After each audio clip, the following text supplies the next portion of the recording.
What's up, APUSH crew? Today we're going to break down period 6 in the APUSH curriculum. We're going from 1865 to 1898. If you want to get real super smart on these topics, click any one of these 4 videos and you'll get all the real nitty-gritty details. Today we're going to try to go quick. So one important topic is post-Civil War expansion. In the post-Civil War era, there's a lot of economic opportunities out in the West. These include mining, farming, and the cattle industry. And the government had actually established policies such as the Homestead Act. If you went west, you can get 160 acres of land. It's not necessarily the best land, but you can get this land for relatively cheap. The Pacific Railroad Act, which established the route for the Transcontinental Railroad. So the government is facilitating the movement of people west. In fact, the government is very active in this process because it is going to be the government, unfortunately, removing the native people, forcing them onto reservations,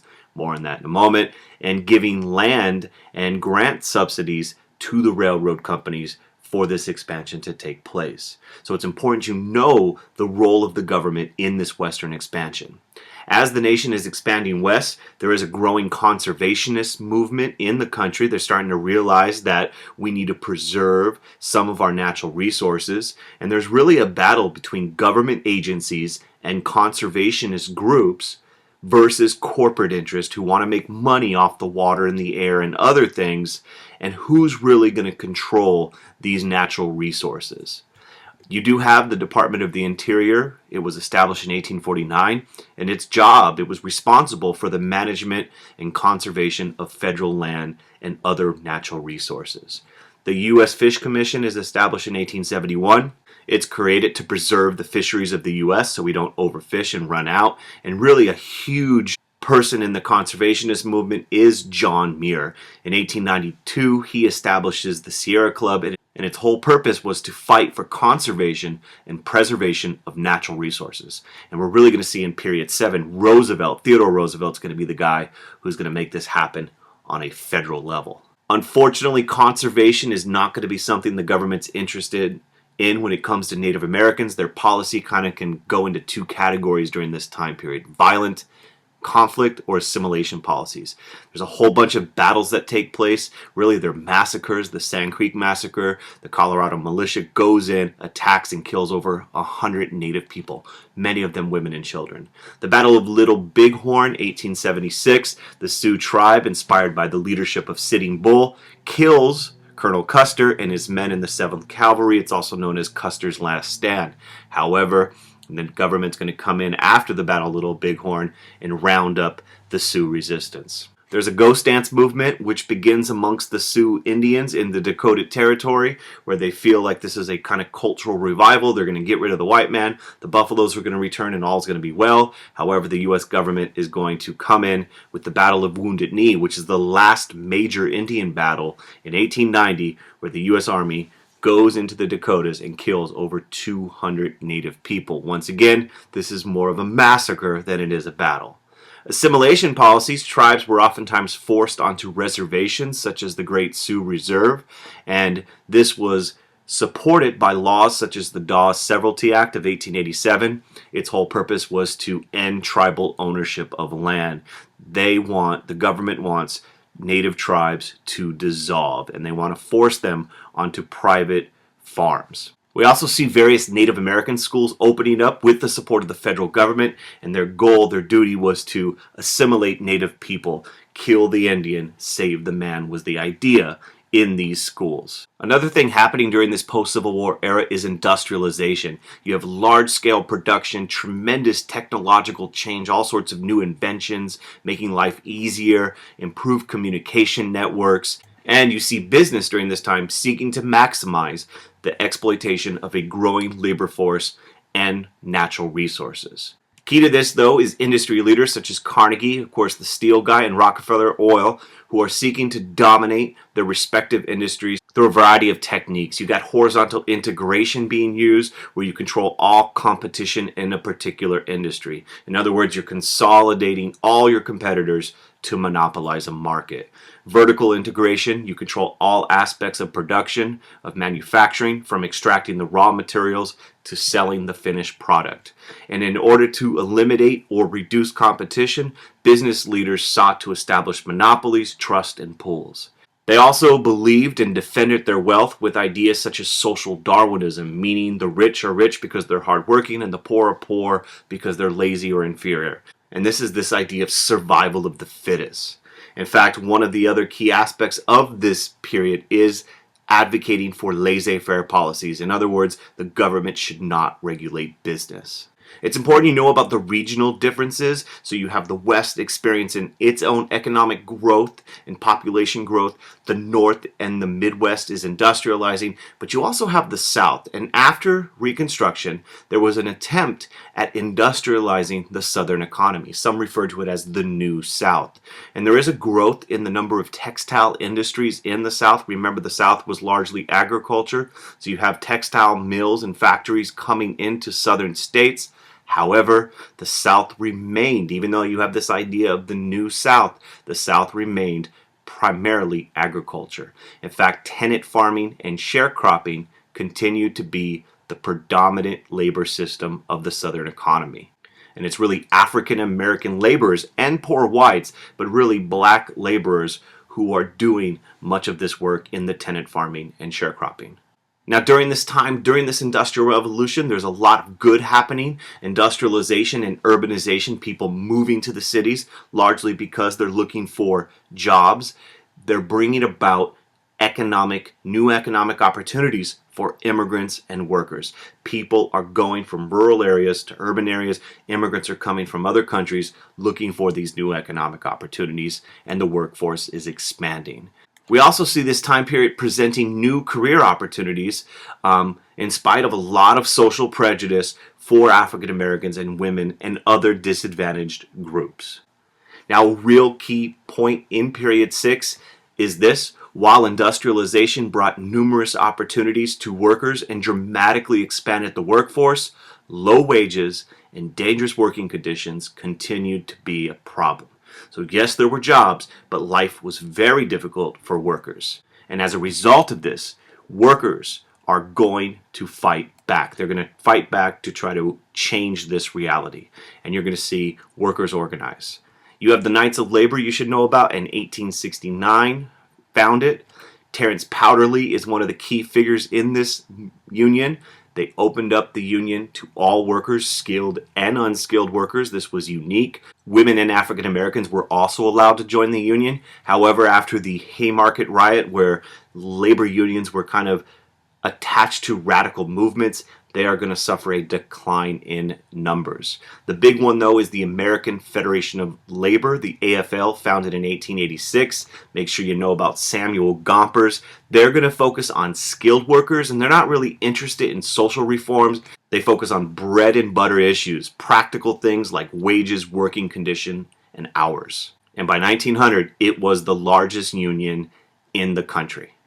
Now, workers, if you're going to evaluate the labor movement during the Gilded Age, during this industrial era, they are going to have some successes and failures. Workers did form local and national unions that did directly confront growing corporate power. And you're going to get the beginning of a national labor movement and the rise of union leaders such as Eugene Debs. You're going to see him at the Pullman strike, and Mother Jones in the Knights of Labor.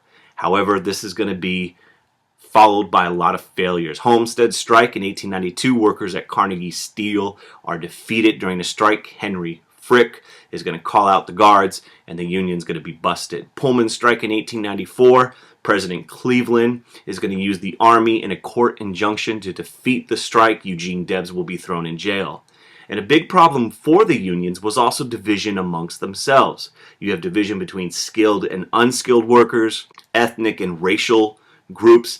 Very often, workers' unions were against immigrants like the Chinese in the West, so you're going to have problems organizing. You're also going to have hostility from corporations. They're going to be hiring Pinkerton guards, yellow dog contracts, pledging you won't form a union.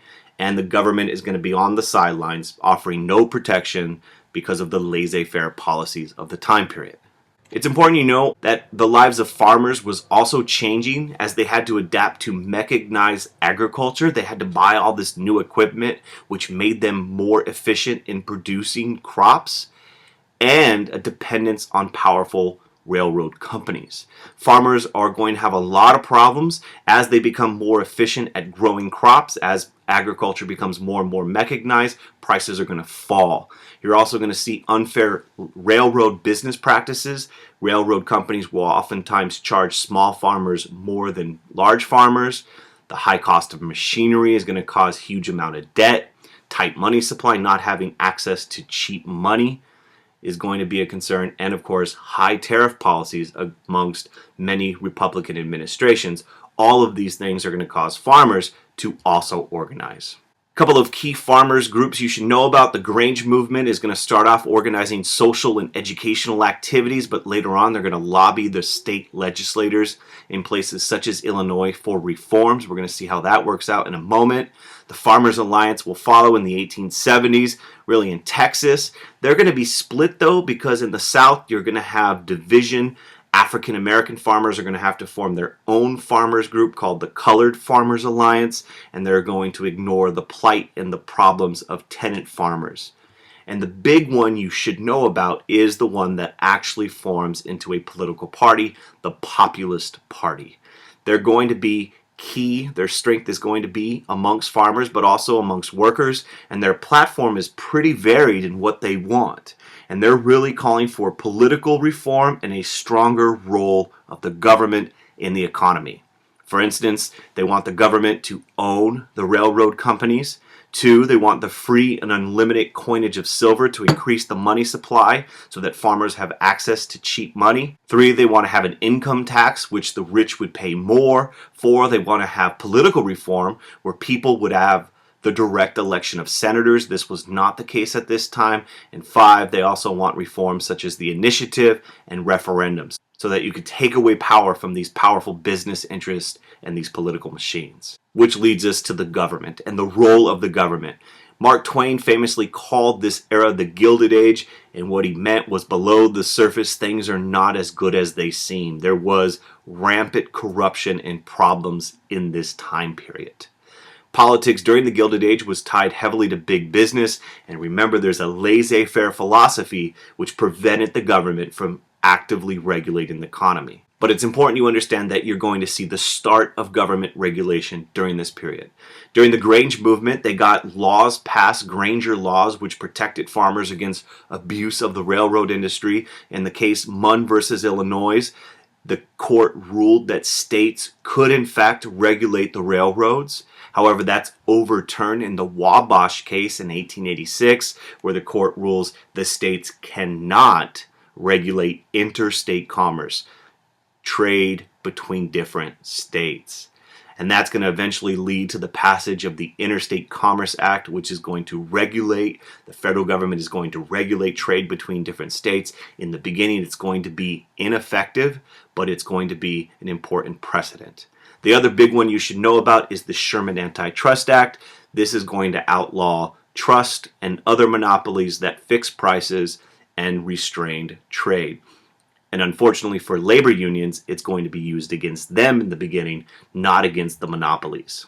That will change, however, with the presidency of Theodore Roosevelt during the Progressive Movement in period 7.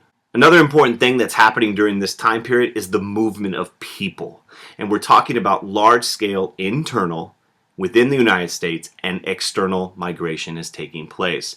We already saw the internal settlers seeking opportunities on the frontier out in the West.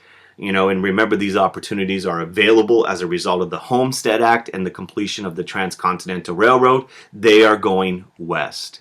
You're going to see the mass movement of people to urban areas as they're looking for jobs and hoping to get economic opportunities. African Americans are going to really begin to move out of the South slowly at first around the 1890s, but it's going to increase, especially during World War I and World War II, leaving Jim Crow laws, segregation, and heading to northern cities. This will eventually be called the Great Migration. And you're going to have external migration of people taking place.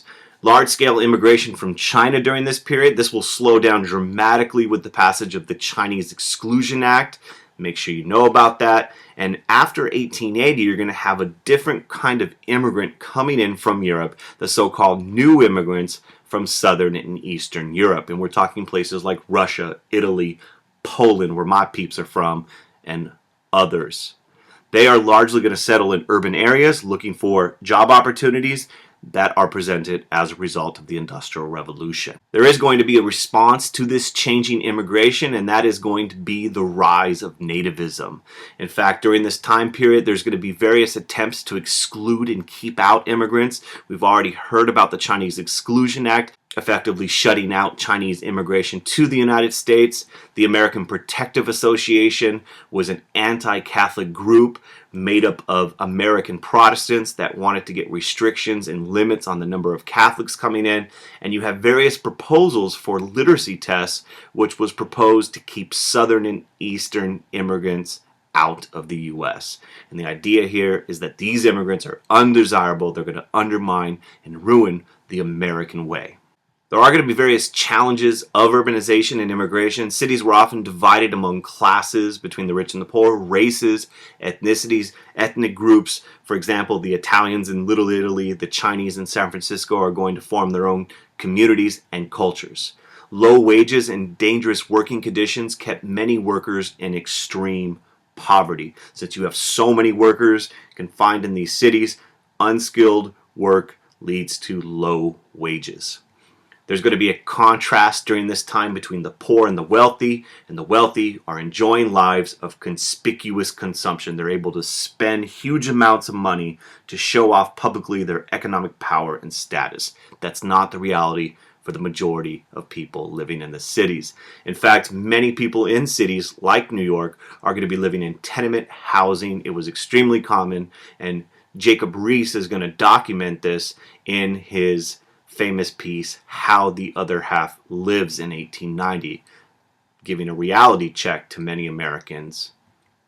Child labor is becoming increasingly common during this time, and immigrants attempted to both assimilate, for example, learn English, adopt to mainstream American culture, while also maintaining their own unique cultural identities.